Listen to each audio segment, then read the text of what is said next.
Hello and buongiorno amici! I'm Peter and here I'm telling you stories about the most interesting European cars of the 80s and 90s. Today we are talking about the last classic Alfa Romeo, built before the acquisition of Alfa Romeo by Fiat, the Alfa Romeo 75.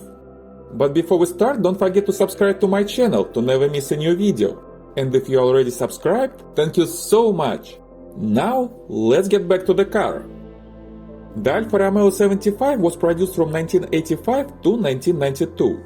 About 387,000 cars were produced, and it was a large number and commercial success for Alfa Romeo. The name 75 was chosen to celebrate 75 years of car production of Alfa Romeo. The company was founded in 1910 in Milan, Italy, and at first was called just Alfa. This name was an abbreviation for Anonima Lombarda Fabbrica Automobili, meaning Lombardy Automobile Factory Corporation. In 1915, the company was acquired by Neapolitan entrepreneur Nicola Romeo, who changed the name to Alfa Romeo in 1920. The Alfa Romeo 75 was created by Alfa's in-house design team, led by Ermanno Crescioni. The 75 was intended to replace the Alfa Romeo Giulietta, which I have another video about, and the Alfa Romeo Alfetta. The design process combined classical and the best modern technologies of the 80s. At first, a clay model was created. Then the designers made a full-scale model from fiberglass and gypsum on a steel space frame, using elements from other Alfa cars such as headlights. When the design of the dummy model was approved, it was 3D scanned to the computer, and the computer model was created on the basis of that scan. Then the designers and engineers tested the computer model in the CAD software and improved it to the utmost possible perfection. This process is very interesting from the historical point of view, because it was a kind of transition from the clay designing of previous decades to the fully computer-based development of further years. This was a technological watershed in automotive development. Alfa Romeo wasn't the only European manufacturer who practiced this in the middle of the 80s. But still, it was a very interesting process. Alfa Romeo was a relatively small manufacturer before merging with Fiat, so they had to cut corners and save costs. For that reason, they used the power body structure from the Giulietta, as well as the doors and some other parts. From the technical point of view, the 75 also had classical arrangements used in many other Alfa's cars. And this was actually good, because they were great solutions. Like the Giulietta, the Alfa Romeo 75 had longitudinally placed engines, transferring all the power to the rear wheels. The gearbox and the clutch were moved to the rear and combined with the rear differential into a transaxle arrangement, also common for Alfa. And this had a clear reason and result. The car got a perfect 50-50 weight distribution between front and rear axles, resulting in great handling. To keep the car even more balanced and move the center of mass closer to the center line of the car, the rear brake rotors and calipers were located not at the wheel hubs like on all other cars, but inbound, right next to the differential. This improved the balance and handling, but made it more difficult to service the rear brakes. The suspension also had unusual and rather expensive solutions. The front suspension used torsion bars instead of coil springs, and the rear suspension used the Dion arrangement, with a firm beam connecting the right and left sides of the suspension, making it firmer and improving the handling. The cars with powerful 2.5 and 3-liter engines also had a limited slip differential. That was very uncommon for a road family car, which the 75 essentially was. That was also to improve the handling even more in corners at high speeds. Some cars had optional power steering and optional ABS, which was standard for cars sold in North America. The Alfa Romeo 75 was produced as a 4-door sedan only. Alfa explored the wagon version too and presented it at the Turin Auto Show in 1986, but it never went any further than 6 prototype cars.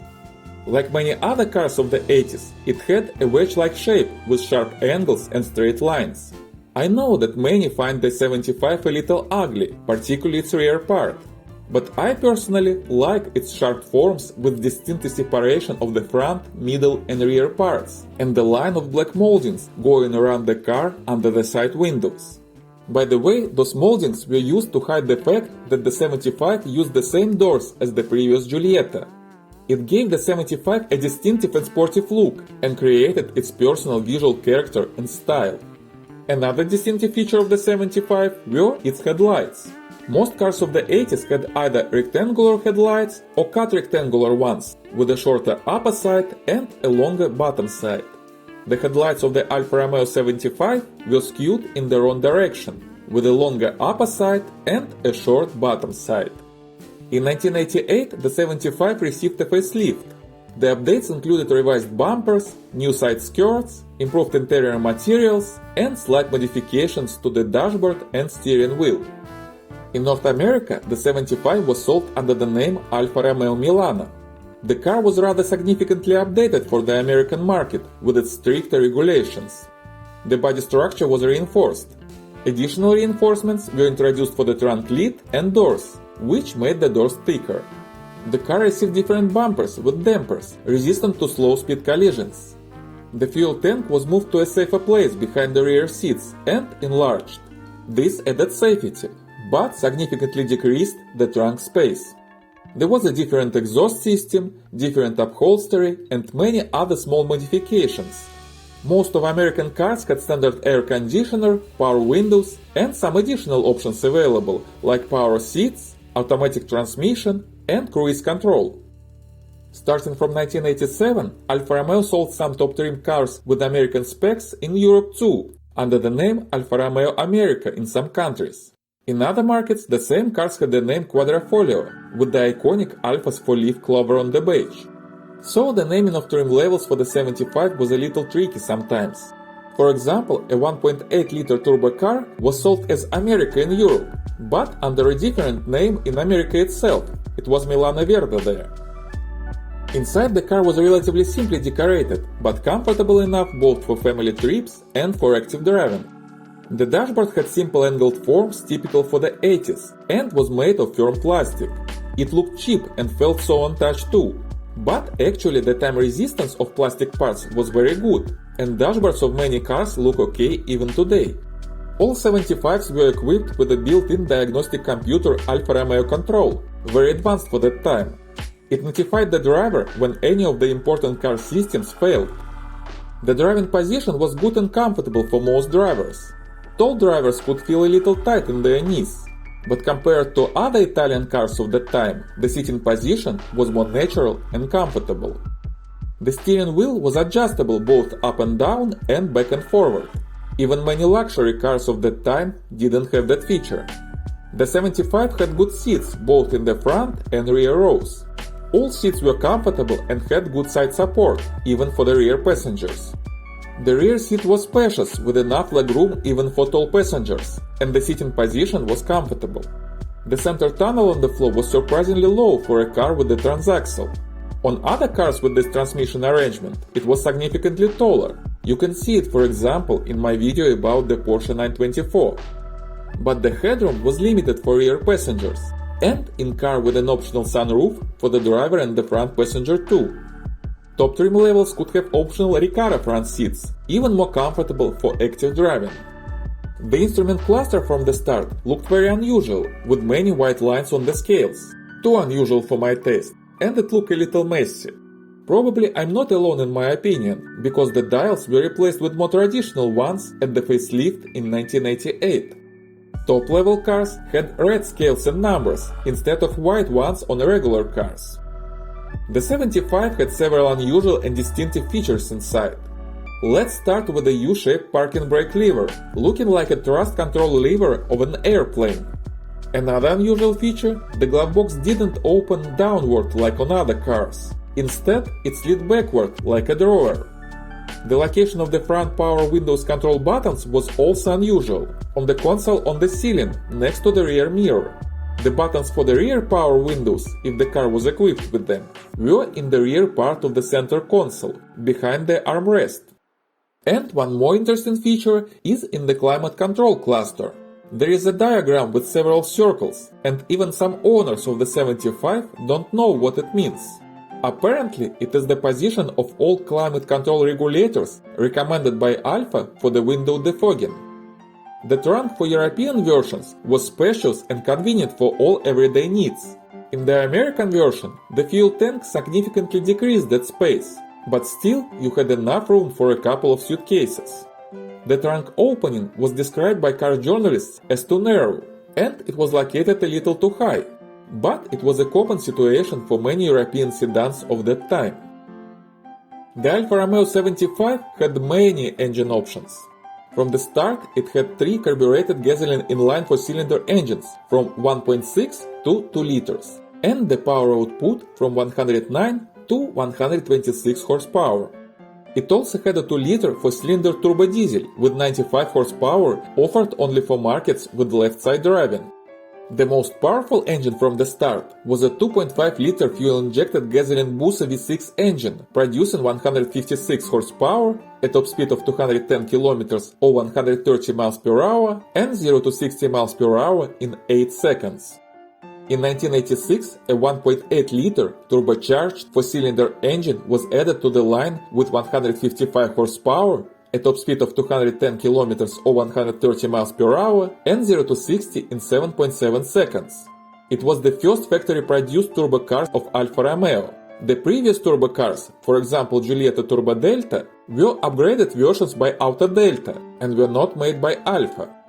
The next year, the 2-liter carbureted engine was updated and received fuel injection with a twin spark ignition system with 2 spark plugs per each cylinder. It also featured a variable intake camshaft, making it one of the most advanced 4-cylinder engines of its time. That engine now had 148 horses instead of 126, a top speed of 210 km or 130 miles per hour, and 0 to 60 in 8.2 seconds.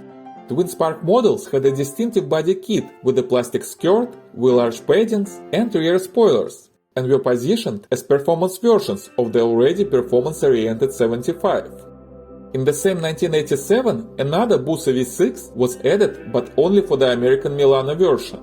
It had a 3-liter displacement with fuel injection and produced 185 horsepower with a top speed of 220 km or 137 miles per hour and 0 to 60 in 7.2 seconds. This was the most powerful and fastest civilian version of the 75.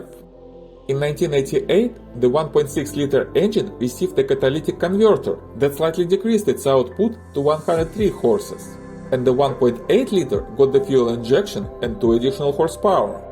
Another turbo diesel with 2.4 liters and 110 horses was now available for multiple markets, and the 3-liter V6 finally came to Europe in the V6 America model.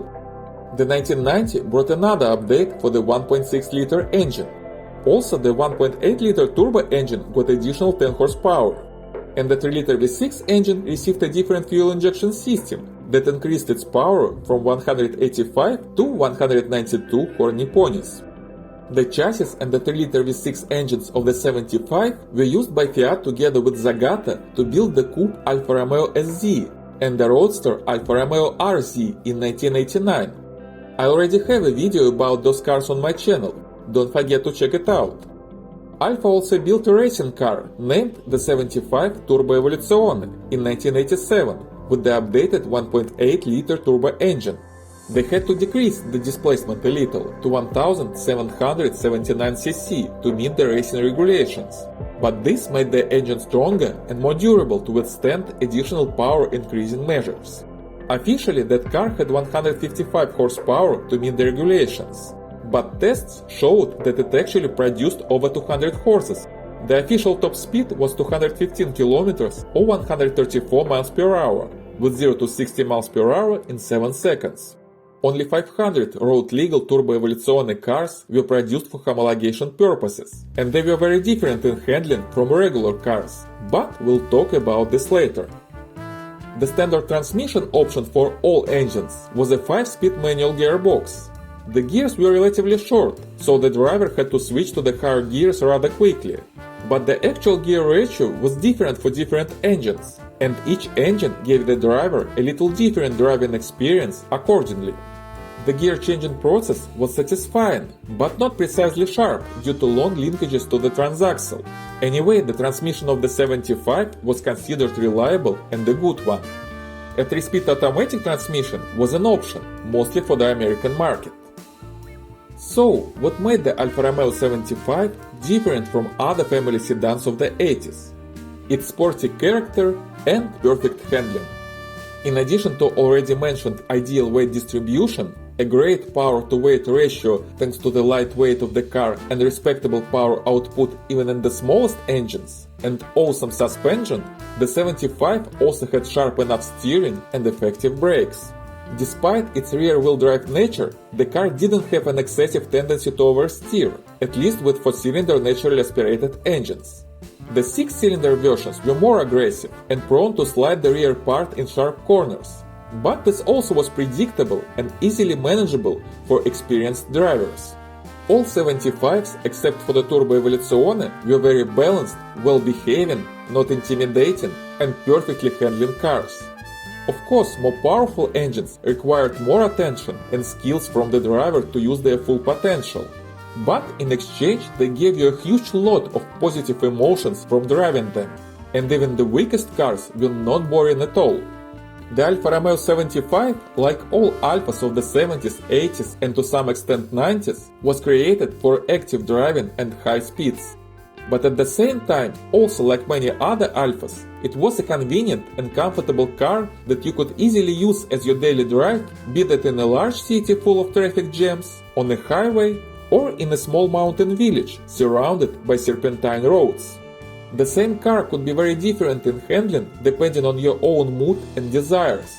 It was very responsive to your driving style and your current emotions. It could be very active if you wanted to have fun, and very calm and comfortable if you needed a moment of serenity. And it had style, real Italian style in everything, in its visual appearance, in its quirky features, in its behavior on the road, in its engines, and even in its sound. By the way, the 75 sounded just great. It had a very distinctive sound even with small engines. I would dare to say that it was one of the best sounding sedan cars of the 80s. The homologated Turbo Evoluzione handled very differently than the regular 75s. It was very angry, evil, even diabolical, difficult to handle, and requiring significant driving skills from the driver. It required respect and care. But in the right hands, it was an awesomely driving car, unpredictable but characterful. Like a passionate southern woman who is difficult to deal with, but unforgettable once you fall in love with her. The Alfa Romeo 75 was the last Alfa which production started before merging with Fiat, and it was the last classical Alfa sedan with a rear-wheel drive arrangement and transaxle. The next rear-wheel drive sedan Alfa launched only in 2015. It was the Alfa Romeo Giulia, but it didn't have a transaxle. Despite good sales of the 75, it couldn't save the independence of Alfa Romeo. It was expensive in production, and Alfa took losses for 13 consecutive years by that time. So, in 1986, Alfa Romeo was acquired by Fiat. It wasn't actually bad. Another option on the table was acquisition by Ford, who had plans to close Alfa's plants. Fiat invested enough money and effort into saving the Alfa Romeo brand, and it still exists thanks to that. But it changed, of course, and it already didn't have that unleashed engineering craziness and perfection like before. The 75 was produced until 1992, when it was replaced by the Alfa Romeo 155, which I already have a video about. The 75 left a large imprint in movies, books and pop culture of the 80s, particularly in Italy. It was a favorite car of police detective, Italian Federal Police Carabinieri, and mafia members. By the way, do you know what connection the Alfa Romeo 75 has to the popular modern TV game The Traitors? Well, there is one. The Traitors is based on a game named Mafia, which was invented at Moscow State University in the Soviet Union in the second part of the 80s. It was called Mafia because there were Italian TV series La Piovra, The Octopus, about the confrontation between police commissioner Corrado Catani and the Sicilian Mafia. Those series were extremely popular in the Soviet Union at that time and inspired the name of the game. And what car did Commissioner Catani drive in the third season of La Piovra? Of course, the Alfa 75. It also appeared in many other situations, not only in La Piovra, but in many other European movies and series of that time. The Alfa Romeo 75 was a quirky car with many unusual technical solutions. Was it the best car in the world? Probably not. But it was one of the most interesting and well-handled European sedans of the 80s. As I mentioned, the 75 was sold in the United States during its production under the name Milano, and about 56,000 cars were sold in the US. So if you want to buy one in the US, you can find it locally, but it may be not that easy. But you can also import one from Europe, because all of those cars are older than 25 years now, and there are no importing restrictions on them. In the US, the price for a Milano in good condition may be anywhere between 6 and 25,000 US dollars. In Europe, the current prices for the 75 are from very affordable 3,000 to 35,000 euros, depending on the trim level, engine, mileage and condition. Turbo engines, twin sparks and V6 cars are more expensive, and regular 4-cylinder cars are cheaper. The Turbo Evoluzione costs from 50 to 75,000 euros. It's not cheap, but still it's far below the prices for the Lancia Delta Integrale Evoluzione, for example. Well, thank you very much for watching. If you drove or owned an Alfa Romeo 75, please tell me about your experience in the comments below. Thank you so much for sharing your stories, I really appreciate it. And if you like this video, please give me a thumbs up and subscribe to the channel. New interesting stories are coming soon. And if you want to support this channel even more and help me make new videos, you can buy me a coffee by the link in the description below. Or simply don't skip YouTube commercials on my videos. Grazie mille amici, and see you next time!